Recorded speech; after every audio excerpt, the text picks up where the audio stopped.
I'm Tim Ventura, and we're joined today by Mariam Brian from the Holo-Art Collective, where art, science, technology, space, and consciousness converge. She leads a global team of renowned artists, scientists, and technologists, from quantum physicists to artificial intelligence pioneers to neuroscientists, representing over 30 countries across 6 continents. Her team holds over 330 patents and has participated in over 30 space missions and has a shared vision to reshape humanity's future. Holo-Art is less than a year old and has already sent art via SpaceX to the International Space Station. Today, they're trailblazing brain-computer interfaces and never-before-released neurotech, patented AI, and a series of other global firsts. They also recently launched a talk with NASA about the JWST and held 20 global dialogues on topics such as copyright and AI, the standard model for creativity, and quantum biology for longevity. Mariam is a We Work in Space member and a Montreal Chapter President of the VRARA Association, as well as being a speaker and content creator on topics in global change, neuroscience, quantum science, the future of work and education, and spatial intelligence. Her dialogues with senior NASA scientists have explored the latest research in quantum science, and she's delivered keynotes in ethical generative AI, the future of creativity, and much more in New York, Montreal, Brazil, Australia, and Italy. So, Mariam, welcome. Your bio was a mouthful. You are a very busy person. It is a true pleasure and honor to have you with me today. Thank you so much, Tim. It's a delight to be here with you. And just to clarify, I guess, for anyone listening, it's interesting because I spend most of my time doing nothing. That's really my forte, is to do nothing. And Holo has turned, we've passed our 1-year mark. So October 2022 is when we launched. And so we're just shy of, we're just past our first birthday. Thank you for that wonderful introduction. I'm excited to be here with you today. Oh, absolutely. Absolutely. Well, and thank you again for joining me. You are definitely a prime mover, and I think you're on the cutting edge of something that is truly new and innovative. So let me start out by launching right into what you're currently doing with the Holo-Art Collective, which is more than just art. You're really using art as a tool to explore the trends, technologies, and science of the 21st century. And this project involves a diverse collection of artists, scientists, and technologists who are working together in a unique new way. Can you explain the vision and goals behind what drives this organization? Absolutely. And really, I think what we're talking about here is the future of humanity. My mission right now with the team is to help elevate consciousness at scale. And I think that requires interventions from a multi-dimensional, multi-sensorial, multidisciplinary perspective. And so that's what we're engaged in here, is the exploration, as you said, at the frontiers, at the precipice, edge walkers is how I would categorize the team. An incredible curation of luminaries, polymathic visionaries, and really just heart-based collaboration is how I would describe what we're doing. Oh, wonderful. Well, so one thing I want to touch on is Holo-Art itself as an organization is less than a year old, but this vision and the things that built towards this in terms of combining art, science, technology, and futurism, this is something that has been a part of your life for decades. So how did this come together into Holo-Art? How has it evolved, I guess, over the year that you've really had this together? And what has changed recently to add so much momentum to it, to help you guys achieve so much so rapidly? Thank you so much for such a great question. I think really what we're experiencing is this electromagnetic pull. It's like an orbital force of people gathering around an idea and a vision and adding to it. It's this co-creative space of pure I want to say magic, but really what I think it is just social science. I think what it is social psychology. And I think what we're doing is we're exploring chaos theory, complexity theory, socio-technical systems, and the idea that it really just takes a small group of people to change the world. And, your question about where we started, for me, at least, when I was 5 or 6, um, the biggest question on my mind was, where was I before I was born? I was really, and in retrospect, I've been fascinated by consciousness, and it's been this attempt to kind of peel back the layers and move into a space of who was that? What was that? Where was that? And then there is nothing. So we're tying in ideas of time, space, singularity. And so from there, I moved into philosophy and consulting and change and human behavior and improv and art. And where we've landed is, I think, stratospherically exciting. And it's exciting because I think it touches at the core element of what everyone on earth is trying to kind of explore. One is, how do we connect? And two, how do we find our telos? What is our purpose? Why are we here? And what can we do together? So given current context at a global level, I think more than ever, we need positive models of collaboration at scale. And so the premise of this work is, if artists and scientists and children are able to reclaim their role as guides and visionaries, because politicians, I think, are, struggling at this point. I respectfully propose that we look at a potentially new model to have artists, scientists, and indigenous voices, really ancient wisdom, take the helm and provide some vision that moves us beyond this dualistic dystopian science fiction nightmare that I think we might be headed toward something potentially more beautiful. And the question then becomes, how do we co-construct a vision that we'd like to strive toward as a collective, so that everybody feels that they have commitment, engagement, buy-in, a voice? And part of that process is, well, who has a seat at the table? And how are voices weighted? And here we can get into AI, we can get into the idea of creating a database, and who curates that database for me is key, which is why there has been an intentional effort to include, we have a child on our board.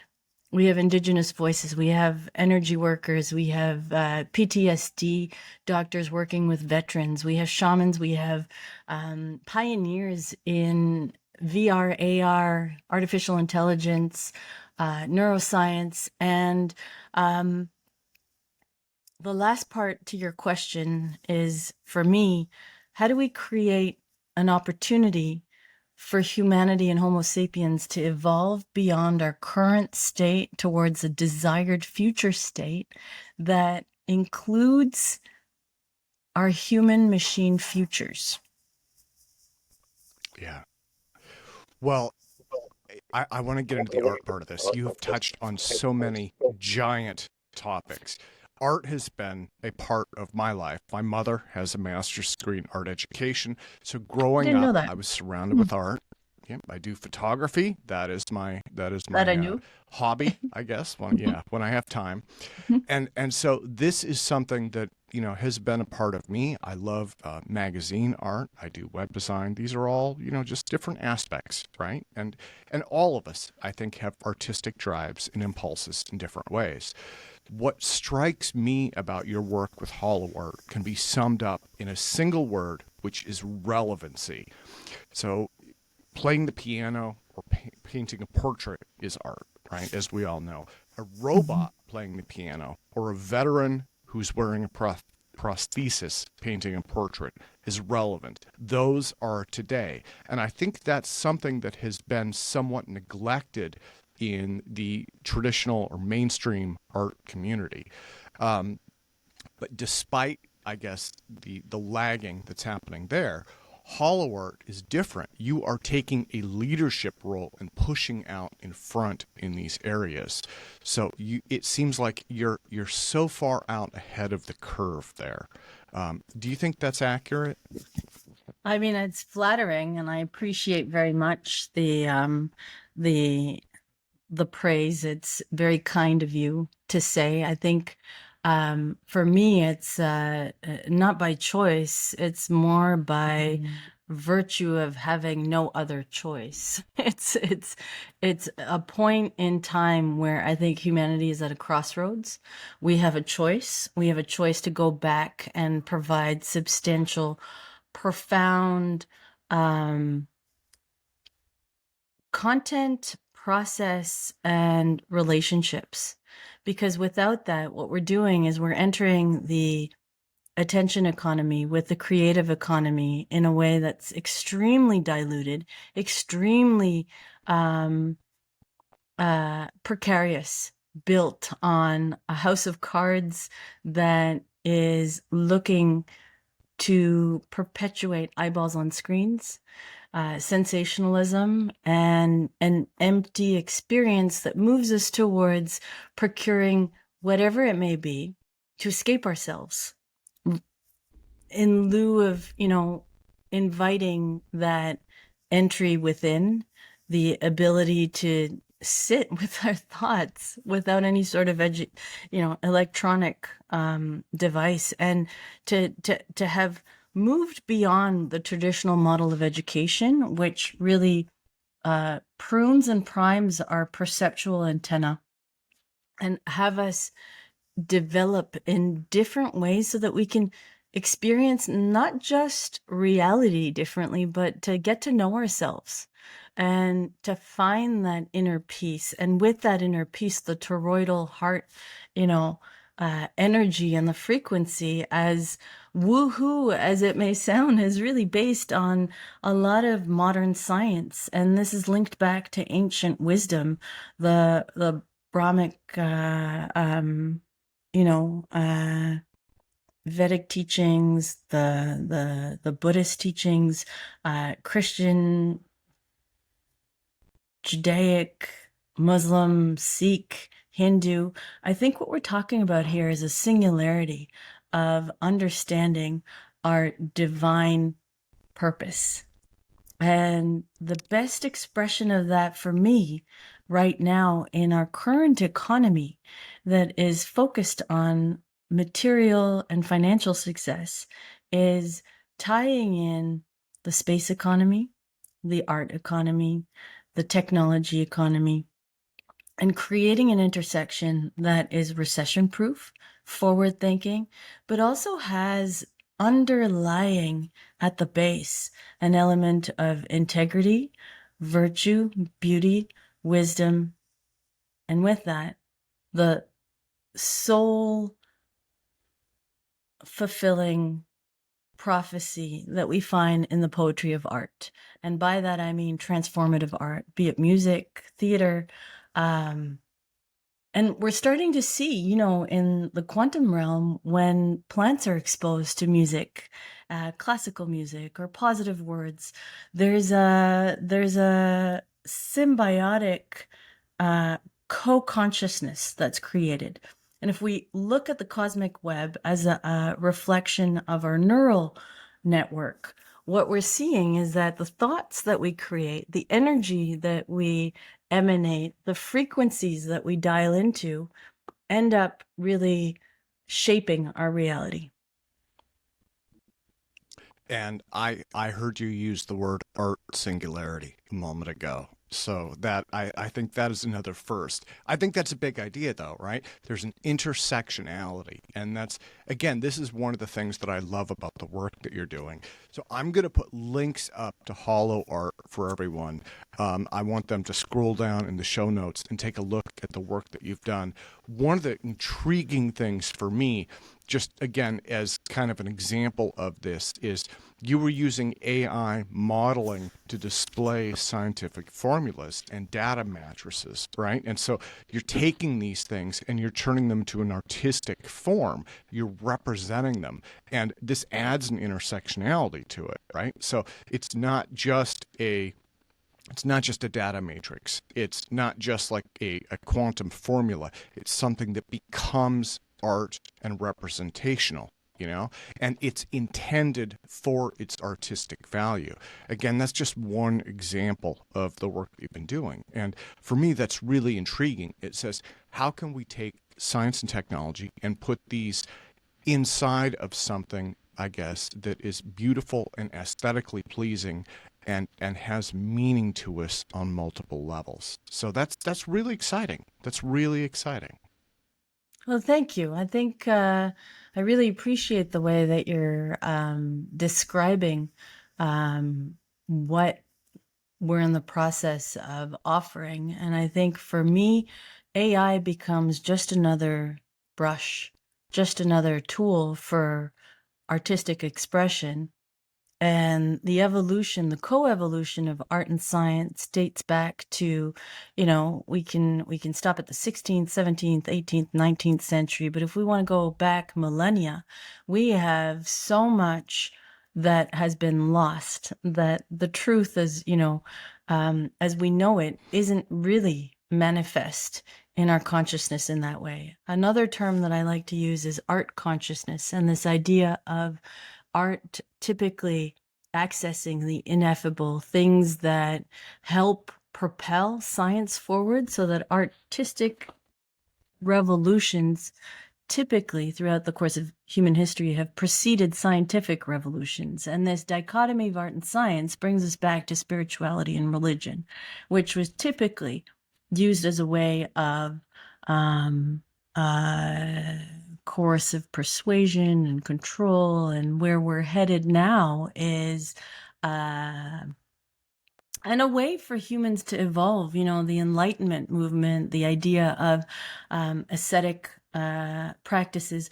Where I think we're headed is a convergence, a fusion of opportunity. And this opportunity provides humanity with this seemingly dichotomous choice of free will versus determinism. And I think that's where the imaginal spectra, and here I'm going to take a little bit of a side turn to the imaginal spectra of cultivating the capacity for us to think, perceive, and imagine differently. That comes from a plethora of sources, from culture, entertainment, music. And what I think we're experiencing now, especially in the age of AI, is that data sets are crawling the web. We have simulated data. We have digital art forms, and it's becoming more and more homogeneous. This homogeneity is creating a dilution in the essence and the source of human creative spectra. And the question here is, how do we reintroduce that? Because I've held conferences for executives from over 30 countries, facilitators from art, science, poetry, sculpture, music, and there's a huge desire for people to participate in this soul-forming work. One of the books that I love to quote from is Julia Cameron's The Artist's Way. You may be familiar with it. If not, it's a seminal book that Steven Spielberg, Quentin Tarantino, Martin Scorsese used to help fuel their creativity. That process brings us to all of the trauma and the pain that we carry as children manifest now in adult regressive behavior that we see in the workplace with, workplace bullying or whatever it may be.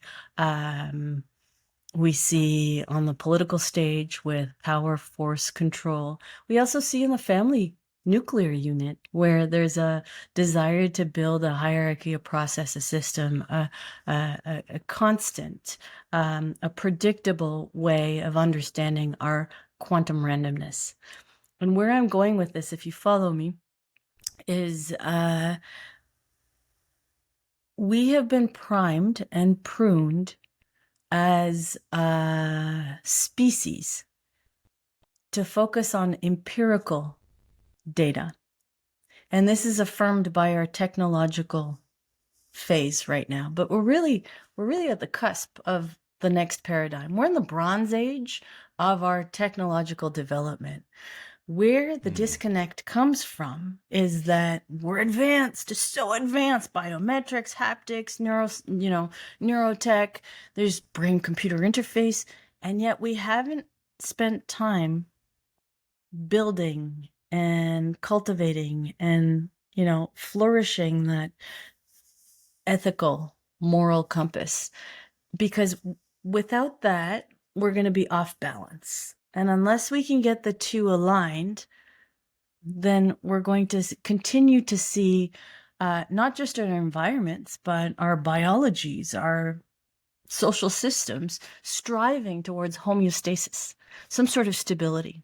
And this stability, in order to align the individual, the community, and the world at large, comes from profound introspection and honest dialogue with how to heal and how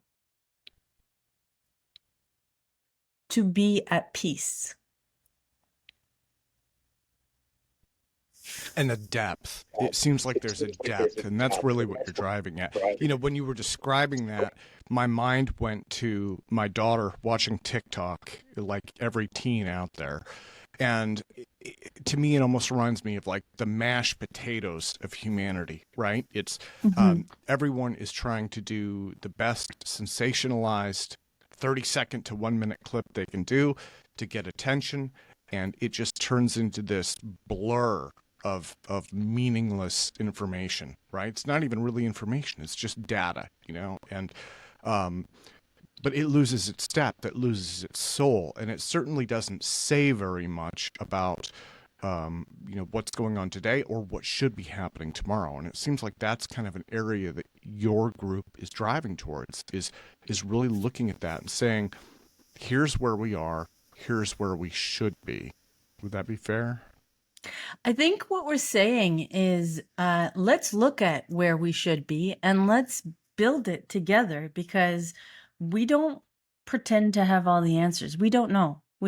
But we have developed processes and interventions that are art-based, science-based, to translate across disciplines and to create a sum that is greater than the whole of its parts.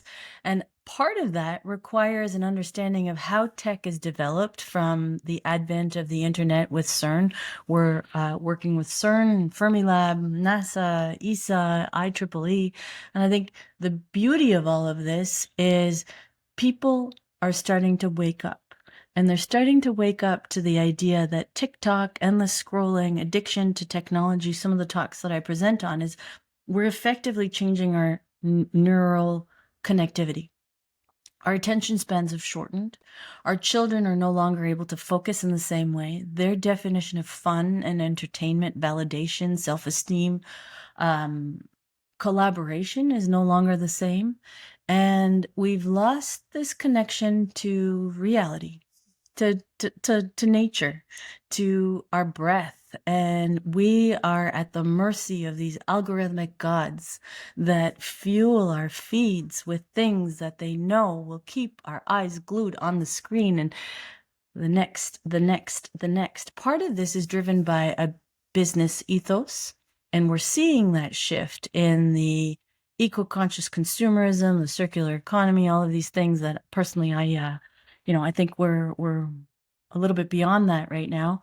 But you're right. I mean, we're trying to navigate uncharted waters and provide some rubric that will then be upended by the next generation. And so it's not to say it's the end all be all. It's to say that it's the offering of what we bequeath to our antecedents. And our ancestors, what they've shared with us, we're in the process of losing. And I think this sense of loss is immense. There's a lot to be gained. There's also a lot to be respected, held as sacred, and to be celebrated in the oral traditions, in all of the ancient texts that have not yet been digitized and will therefore potentially not be available to future generations in 20 years' time, once we have, a shifting of living, I don't like to use this word, but cohorts that, pass on. And so our digital language is effectively acting like a sieve and filtering for us what our future will be. And so what we're trying to do at Holo-Art, a lot of our community is very passionate about education. So education at the highest levels with executives, with children and seniors, because in the past, there was a deep respect for the past generation. The architecture of the way that we designed our homes allowed for multi-family homes.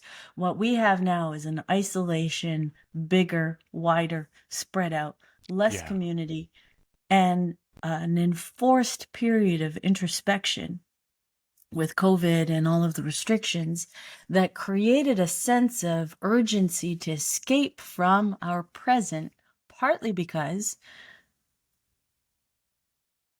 as children of the post-industrial revolution, we have been taught to conform, to normalize, and to keep quiet, listen, and become predictable. Well, again, going to this aspect of art predicting the future, creating the future, they say that art reflects life, life reflects art. And I want to take this leadership question a little bit further, I guess. Part of Steve Jobs' legacy in computing was having an artistic vision that transformed the modern phone and computer into functional sculptures. I think that's one of the reasons that people love Apple products, really. People who buy them love them because of the way that they look. They love those artistic qualities, and that goes beyond functionality. Um, how is Holo-Art working in the same way to lead with that artistic vision that science and technology can follow? It's a great question. And I think I'm just going to pause and linger on Steve Jobs a little bit to say that he tapped into some very ancient archetypes. I mean, the apple from Garden of Eden, the Pandora's box, I think with I have an apple, there's a bite taken out of it. This isn't by coincidence, right? These are semiotics at play. If you look at all of the logos of the big organizations, there's an element of ancient spiritual wisdom that has been imbued in these business successes. As an example, you can look at the IPO of Aramco when they came on the market. It was at the 432 mark. 432 is not a random number. It's the nature's frequency. So when you think about all of these things, you're looking at the harnessing of energy through perceptors that have been hidden from,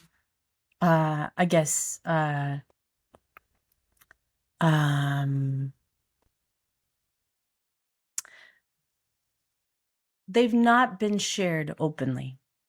And when we're thinking about form and function, and we look at emerging global markets, if we're looking at Nigeria, or if we look at established markets, the post-World War II markets of Germany and Japan, there's been this collectivist, individualist tension that has created a sense of creativity, but creativity that has sprouted in pockets of nationalistic identity.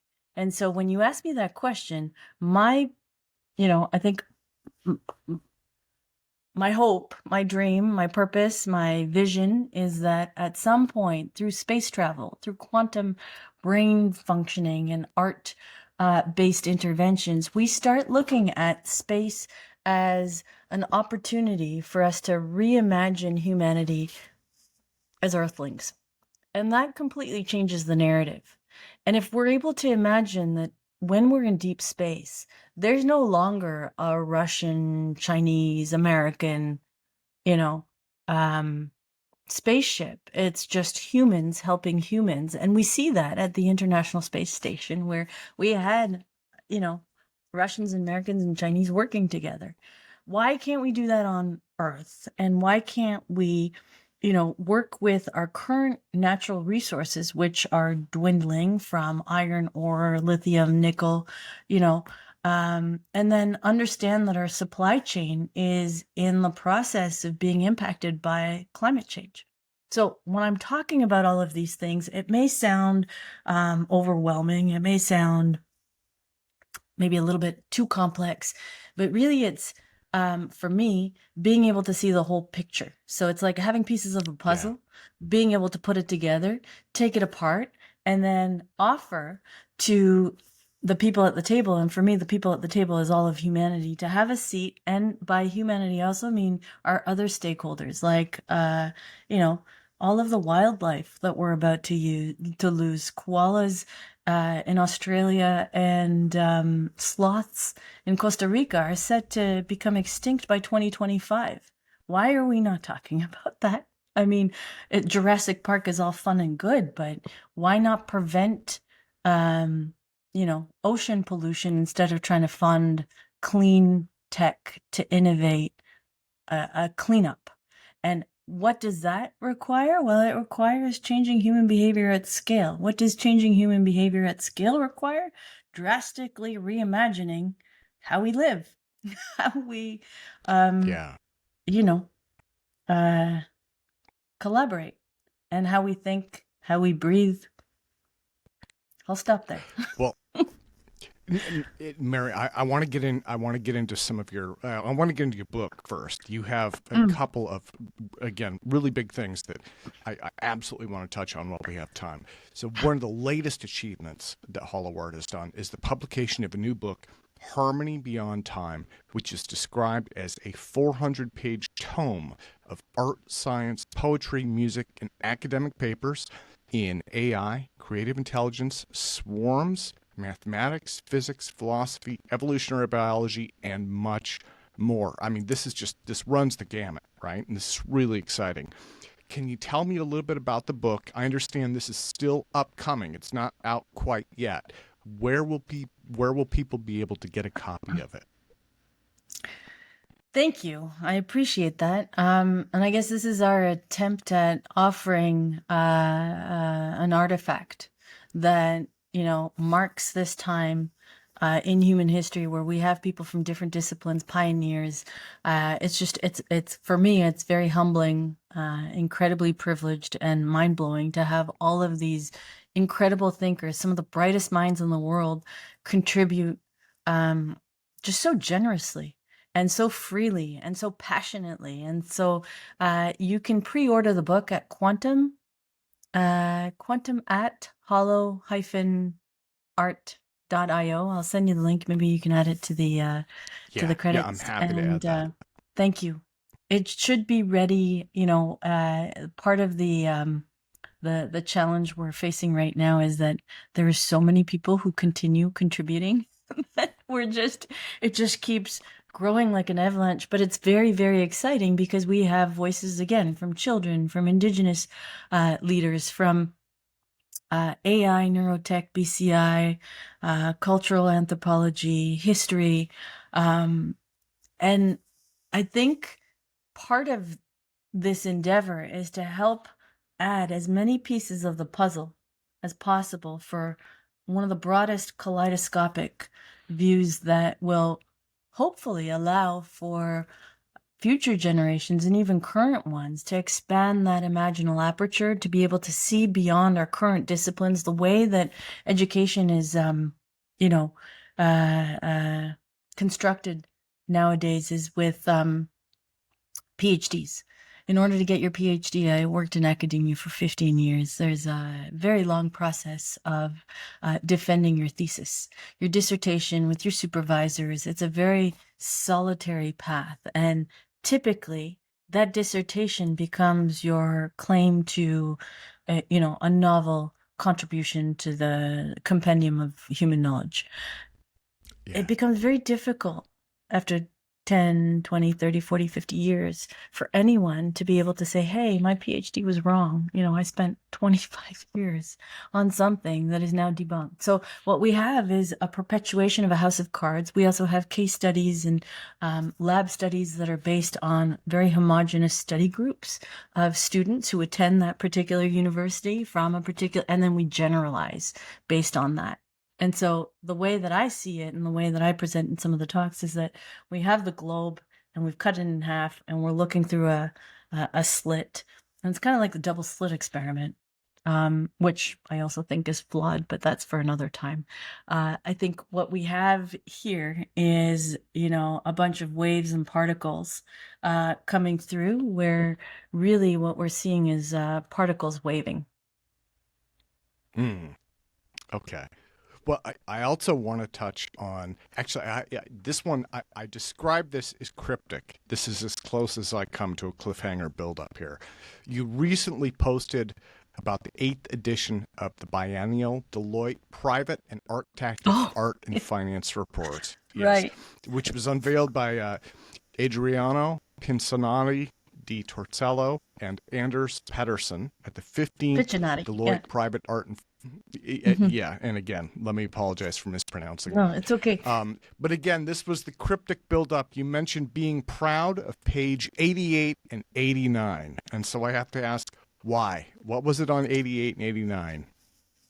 Well, apart from the numbers, I think it's actually 88, 89, 90, 91. Holo-Art was featured as the first company in the Deloitte Luxembourg Art and Finance Report as, visionaries in the field, which for me, I'm very proud of, partly because, at a year old, to have that type of recognition and accolade is just very heartwarming and humbling. And I have to applaud Adriano for the visionary and courageous stance of being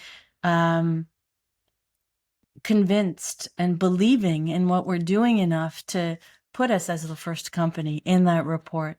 And if you do take a look, we can also add the links here.